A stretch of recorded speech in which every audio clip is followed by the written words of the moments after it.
नमस्कार साथियों, मैं सीमा गुप्ता आज फिर आप सभी के बीच सामान्य हिंदी से संबंधित ऐसे अद्भुत विषय सामग्री को लाई हूँ जो कि परीक्षा के दृष्टिकोण से अत्यंत ही महत्वपूर्ण है। जी हाँ साथियों, मैं सीमा गुप्ता आज फिर आप सभी के बीच सामान्य हिंदी से संबंधित महत्वपूर्ण टॉपिक को लेकर आई हूँ जो कि परीक्षा के दृष्टिकोण से अत्यंत महत्वपूर्ण है।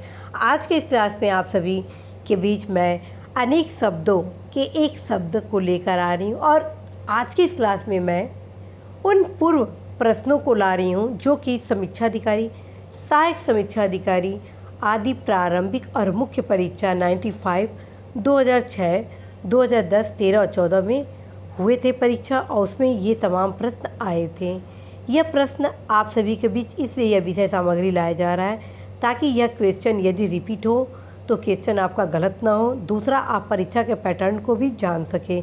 साथियों, यह परीक्षा के दृष्टिकोण से अत्यंत ही महत्वपूर्ण फैक्ट है। इन्हें आप अवश्य ही 2 से 3 बार देखिएगा और 3 से 4 बार सुनिएगा ताकि यदि परीक्षा में ये क्वेश्चन रिपीट हो तो गलत ना होने पाए। तो आइए क्लास स्टार्ट करते हैं। अनेक शब्दों के एक शब्द। पेट की अग्नि को क्या कहेंगे एक शब्द में? जठराग्नि। पेट की अग्नि को एक शब्द में क्या कहेंगे? जठराग्नि। जिसका जन्म कन्या के गर्भ से हुआ हो, जिसका जन्म कन्या के गर्भ से हुआ हो उसे हम कानिन कहेंगे। जिसका जन्म कन्या के गर्भ से हुआ हो उसे हम कानिन कहेंगे। दिशाएं ही जिनका वस्त्र है उन्हें हम दिगंबर कहेंगे। दिशाएं ही जिनका वस्त्र है उन्हें हम दिगंबर कहेंगे। हवन में जलाने वाली लकड़ी को समिधा कहा जाता है। हवन में जलाने वाली लकड़ी को समिधा कहा जाता है। खाद्य सामग्री जो यात्रा के समय रास्ते में उपयोग की जाती है उसे हम पाथेय कहते हैं। खाद्य सामग्री जो यात्रा के समय रास्ते में उपयोग की जाती है उसे हम पाथेय कहते हैं। आधी रात का समय निशीथ। आधी रात का समय निशीथ। जिसके पास कुछ न हो उसे अकिंचन कहेंगे। जिसके पास कुछ न हो उसे हम अकिंचन कहेंगे। जिसे बुलाया न गया हो उसे हम अनाहुत कहेंगे। जिसे बुलाया न गया हो उसे अनाहुत कहेंगे। मोक्ष की इच्छा रखने वाला, मोक्ष की इच्छा रखने वाला मुमुक्षु। रंगमंच के पर्दे के पीछे का स्थान, रंगमंच के पर्दे के पीछे का स्थान नेपथ्य। ये परीक्षा में बहुत बार पूछा गया है। साथियों, जितना मैं आप सभी को यहाँ पर विषय सामग्री दे रही हूँ वो आगामी परीक्षा के दृष्टिकोण से अत्यंत ही महत्वपूर्ण है। अवश्य ही इसे गंभीरता के साथ 2 से 3 बार इस क्लास को देखिएगा और सुनिएगा। तैरने की इच्छा रखने वाले को तितिर्सा कहेंगे।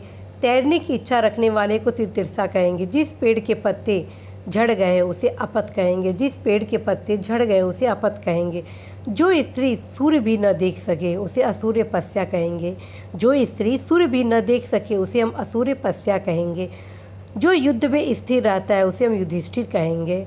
जो युद्ध में स्थिर रहता है उसे हम युधिष्ठिर कहेंगे। जो हमेशा रहने वाला है, शाश्वत होता है, जो हमेशा रहने वाला है उसे हम शाश्वत कहेंगे। जिस पुरुष की पत्नी साथ नहीं है उसे विपत्निक कहेंगे। जिस पुरुष की पत्नी साथ नहीं है उसे हम विपत्निक कहेंगे। हाथी की पीठ पर रखे जाने वाले को क्या कहते हैं? हौदा। हाथी की पीठ पर रखे जाने वाले को क्या कहते हैं? हौदा। नियम विरुद्ध असामाजिक कार्य करने वालों की सूची को क्या कहेंगे? काली सूची। नियम विरुद्ध असामाजिक कार्य करने वालों की सूची को हम क्या कहेंगे? काली सूची। अपना उद्देश्य पूर्ण होने पर संतुष्ट, कृतार्थ। अपना उद्देश्य पूर्ण होने पर संतुष्ट को क्या कहेंगे? कृतार्थ। गुरु के समीप रहकर शिक्षा ग्रहण करने वाला अंतेवासी। गुरु के समीप रहकर शिक्षा ग्रहण करने वाला अंतेवासी। गिरा हुआ के लिए एक शब्द हम क्या कहेंगे? पतित। गिरा हुआ के लिए एक शब्द हम क्या कहेंगे? पतित।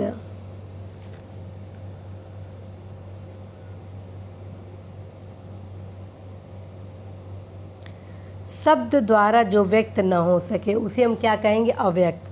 शब्द द्वारा जो व्यक्त न हो सके उसे क्या कहेंगे? अव्यक्त। जो वचन या वाणी द्वारा न कहा जा सके, अकथनीय। जो वचन या वाणी द्वारा कहा न जा सके, अकथनीय। जो सबको समान रूप से देखता हो, समदर्शी। जो सबको समान रूप से देखता हो उसे हम समदर्शी कहेंगे। जिसका कोई शत्रु न हो, अपारदर्शी।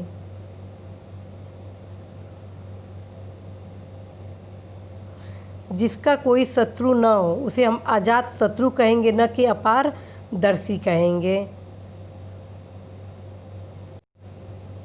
जिसका कोई शत्रु न हो वह होगा अजात शत्रु, न कि अपारदर्शी। ध्यान रखिए साथियों, यहाँ पर गलत लिख दिया गया है। जिसका कोई शत्रु न हो उसे अजात शत्रु कहते हैं। ठीक, तो ये आप करेक्शन कर लीजिएगा। प्रिय वचन बोलने वाली स्त्री प्रियमवदा। प्रिय वचन बोलने वाली स्त्री को प्रियमवदा कहेंगे। प्रिय वचन बोलने वाली स्त्री को प्रियमवदा कहेंगे। जो भेदा या तोड़ा न जा सके अभेद। जो भेदा या तोड़ा न जा सके अभेद। जो भेदा या तोड़ा न जा सके अभेद। फिर से एक बार मैं बता देती हूँ, जिसका कोई शत्रु न हो उसको हम अजात शत्रु कहते हैं। यहाँ पर गलत लिख दिया गया है, इसको आप बिल्कुल न मानिएगा। जो मैं बोल रही हूँ उसको सुनिए आप। जिसका कोई शत्रु न हो उसे अपारदर्शी कहेंगे। जो भेदा या तोड़ा न जा सके अभेद। जो भेदा या तोड़ा न जा सके अभेद। जिसका दमन करना कठिन हो दुर्दम्य। जिसका दमन करना कठिन हो उसे हम दुर्दम्य कहेंगे। जिसका अनुभव इंद्रियों द्वारा न हो सके अतीन्द्रिय। जिसका अनुभव इंद्रियों द्वारा न हो सके अतीन्द्रिय। जो सब कुछ जानता हो सर्वज्ञ कहलाता है। जो सब कुछ जानता हो उसे सर्वज्ञ कहते हैं। जिसके हाथ में सूल हो शूलपाणी। जिसके हाथ में सूल हो उसे हम शूलपाणी कहते हैं। साँझ और रात के बीच का समय गोधूली। साँझ और रात के बीच का समय को क्या कहेंगे? गोधूली। अब आते हैं आगे। उत्तराधिकार में प्राप्त संपत्ति रिक्त। उत्तराधिकार में प्राप्त संपत्ति रिक्त कहलाता है। रनिवास में कड़े पर्दे में रहने वाली स्त्री असूर्यपस्या। रनिवास में कड़े पर्दे में रहने वाली स्त्री असूर्यपस्या। उपनिवेश से जिसका संबंध हो औपनिवेशिक। उपनिवेश से जिसका संबंध हो औपनिवेशिक। जिसे प्रमाण द्वारा सिद्ध न किया जा सके अप्रमेय। जिसे प्रमाण द्वारा सिद्ध न किया जा सके अप्रमेय। जो किए गए उपकारों को मानता है कृतज्ञ। पेट की अग्नि को कहते हैं जठराग्नि। पेट की अग्नि को कहते हैं जठराग्नि। जिसे जानने की इच्छा है जिज्ञासु। जिसे जानने की इच्छा है जिज्ञासु। बहुत सी भाषाओं को जानने वाला बहुभाषाविद। बहुत सी भाषाओं को जानने वाला बहुभाषाविद। जो कठिनाई से मिलता हो दुर्लभ। जो कठिनाई से मिलता हो दुर्लभ। जो पहले था पर अब नहीं भूतपूर्व। जो पहले था पर अब नहीं भूतपूर्व। जिसका इलाज न हो सके असाध्य।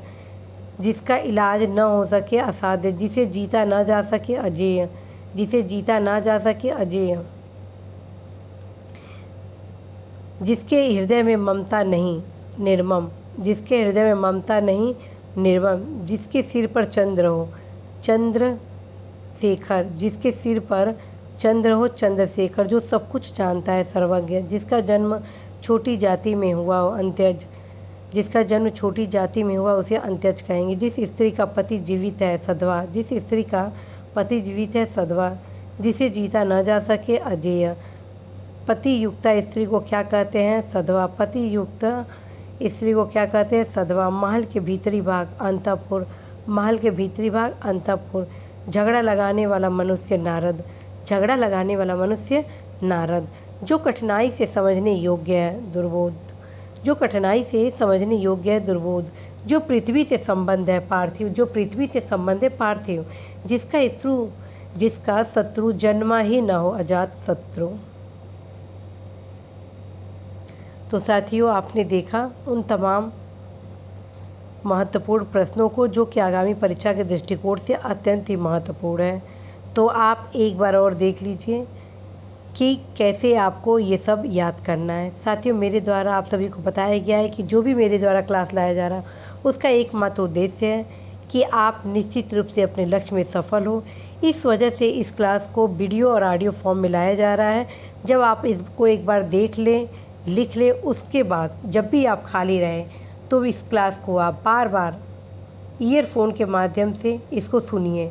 जब आप बार बार सुनते रहेंगे तो आप इसको अवश्य ही सही कर देंगे।